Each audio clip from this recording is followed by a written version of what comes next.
This human life is an act of self-realization.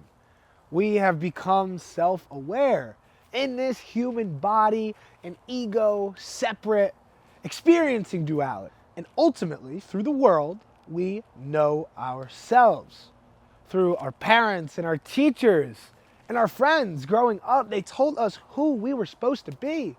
And ultimately, that has created our own self-image. Our own self-image has been shaped by everything that we have perceived, that we have taken and integrated within ourselves.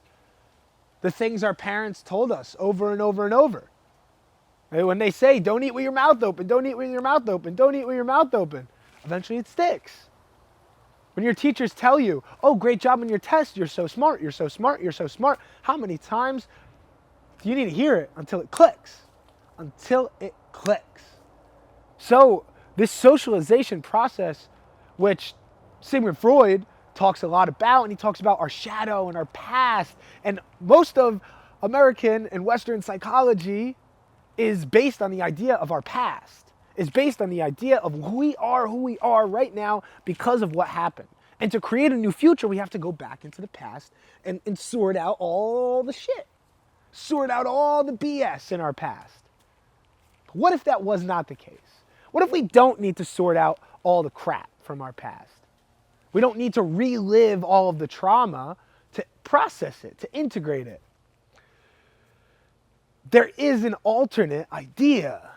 There is an alternate idea that we are present in this moment.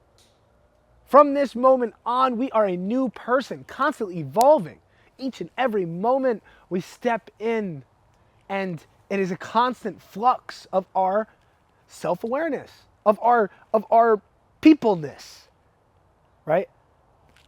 The Corey who started this video is not the same Corey who will end this video. So I've done plenty of shadow work. I've went into the past. I've meditated on my past. I've forgiven and accepted and loved myself in the past.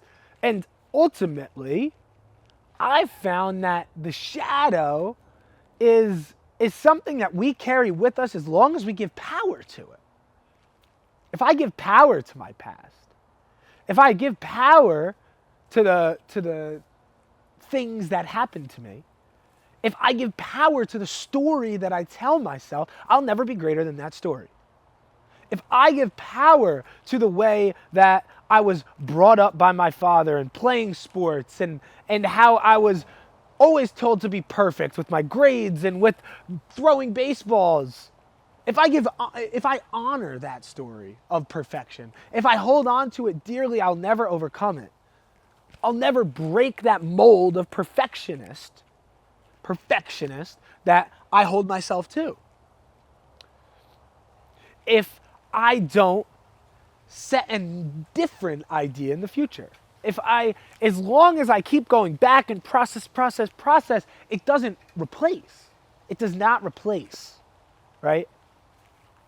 So, an alternate idea, which may come from alchemy, Hermeticism, is the idea of focusing on equals and opposites. Now, this is the idea of mental alchemy. The idea of mental alchemy is that we can master our brain, master our mind by focusing on the opposite of what it is that we're experiencing. Now, me, sometimes I want things to be perfect. We'll use the perfectionist example. I want things to be perfect. I want this video to be perfect. I want the videos I put on Instagram to be perfect. I want my business to be perfect. I want my relationship to be perfect, right? Now, this comes from a place of doubt, of insecurity in myself, of not enoughness, right? And I understand where it comes from. And I've done the shadow work to understand that it came from my past. But now that I understand that, I don't need to go back and go relive every instance that my dad made me go throw baseballs in the front yard, or every time I ever got a B on a test and I got yelled at. No, I know generally where it comes from. Now what I can do is, rather than letting the perfectionism hold power over me and say, oh, that's just the way I am, at mercy of myself, I can focus on the opposite. If I want this video to be perfect, I can imagine this video fucking sucking. I can imagine this video sucks. And it might suck. It might get 5 views on YouTube. This video might get 5 views. And if you're one of the 5 people that are watching it, thank God you're here, because you needed to hear it.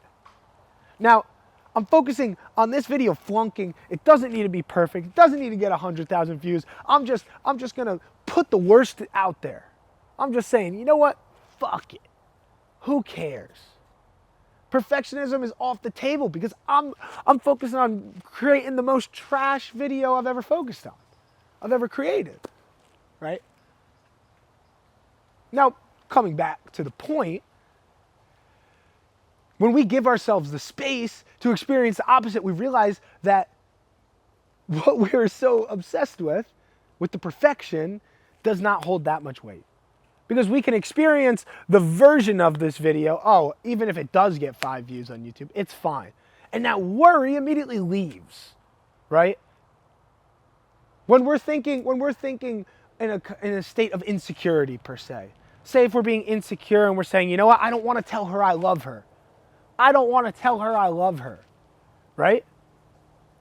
There's two things that you can imagine. You can imagine the equals and opposites. You might not want to say you love her because you are nervous that she's not going to love you back, right? Now, instead of you replaying the I don't love you back, I don't love you back, I don't love you back in your head, replay you skipping down hands, holding hands on the beach now that you're newly engaged 5 years from now. Skip to when you're holding your child with the girl. That. Skip to that. The equal and the opposites, right? We have this mental fortitude to create almost anything in this life. We can create almost anything. And it's a gift. It is a gift to have a hyperactive mind. It is a gift to have this creative faculties and live in this modern society where we have the amenities that our ends are met, so we can create, so we can philosophize, so we can think about God, so we can think about ourselves, so we can explore relationships, right? Those are our gifts. So we started this video talking about us as separate entities, and we dove into how to utilize equals and opposites to heal our own insecurities, our own doubts, our own afflictions. We all live with these afflictions, right? You might be a perfectionist, you might be a worrier, you might be not enough. You might be terribly afraid all the time. You might not be able to even function because you're so anxious. Whatever it be, focus on the opposite of that thing. Imagine the version of yourself that is not that way. Imagine how joyous you are. Pair that future version of yourself, pair that alternate version of yourself with an elevated emotion. Feel the joy, feel the love, feel just the acceptance of you, feel the contentment of you showing up in the world in that way. And you'll create lasting change. You will. You'll create lasting change in your life by simply just using this simple trick of mental alchemy. And it's changed a lot in my life because I was caught up on my past. I was caught up in how separate I am, and I still am. Still caught up in separation. I'm still an ego. I'm still living separate. As much as I would like to be a monk in the Himalayas meditating, not really. I love who I am. I love this version of myself that I've become. And I love it now because I told myself that I love it before I really did. And like I said, as we're socialized, we're told by other people who we become, and at that point, we're at the mercy of the world. But now you as a conscious being on this journey of self-realization, you have the power to take your awareness back, to pull your awareness from the world, to pull your attention from things outside you, focus it within you, and create lasting change. Affirm to yourself what you are. Affirm to yourself what you want to be. Tell yourself how great you are. Tell yourself how amazing you are. Tell yourself how perfect you are and whole you feel, how at peace you are. Give yourself the praise, give yourself the validation, give yourself the love that you innately need from the world outside of you. Because then you'll feel it. Because you were only looking for your own praise and validation to begin with.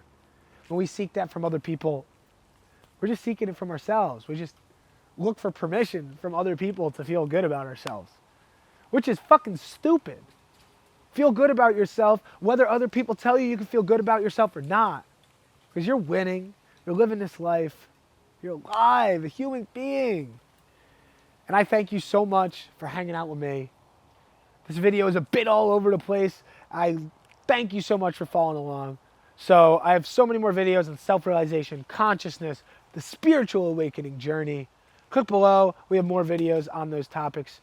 Click subscribe because come hang out with me more. I like hanging out in the woods and talking about philosophical things, inquiring about myself and asking deep questions about the nature of reality. So that's what you're into. Let's hang out. And also, I'm hosting some free calls. If you want to book a little consultation with me, book that up. Free one-on-one session. We'll chat it up. Talk about where you're at in your spiritual awakening. Talk about whatever you want to talk about. So thank you so much for being here.